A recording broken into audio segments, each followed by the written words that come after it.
ሰላም አለይኩም ወራህመቱላሂ ወበረካቱ። ውድና የተከበራችሁ የቻናሌ ቤተሰቦች እንደምን ናችሁ? ሰላም ናችሁ? አማን ናችሁ? አልሐምዱሊላህ ከኛ ጋር ሁሉ ሰላም ነው። መኖሪያ ቤት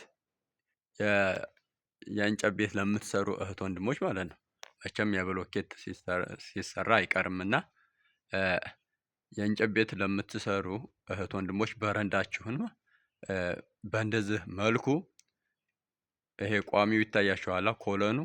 ኮለኑን ልክ በእንደዚህ አይነት ካሰራችሁ ከታች ጀስት በእንደነዚህ አይነት ጌጦች ማሳመር ትችላላችሁ ማለት ነው። ማሻአላህ ይታያችኋል። ይሄ ያው ገና አልተጨረሰም።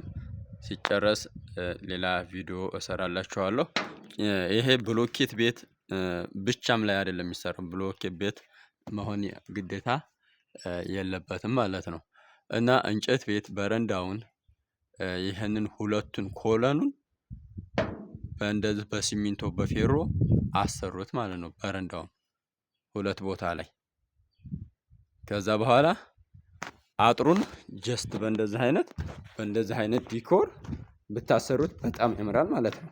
ይሄ እንጨቱ ሲነቀል ስሙዝ ሲሆን ቀለም ሲቀባባ በጣም ልዩ ነገር ነው። ማሻአላህ ይታያችኋል። እና ብሎኬት ቤት የምታሰሩ ያው ምንጊዜም ይሄ ኮለኑ አይቀርም።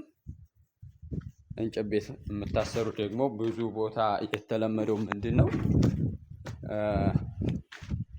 በላሜራ ነው ይሄ ኮለኑ የሚሰራው ነበርና ነው። ማሻአላህ ይሄ ደግሞ የፕላስቲክ ኮርኒስ ነው።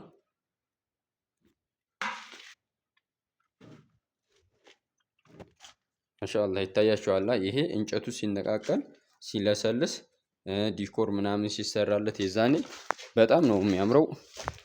እናም እንጨት ቤት ስታሰሩ በረንዳውን በኮለን ነው የምፈልገው ብላችሁ በኮለን ማሰራት ትችላላችሁ ማለት ነው። ማሻአላህ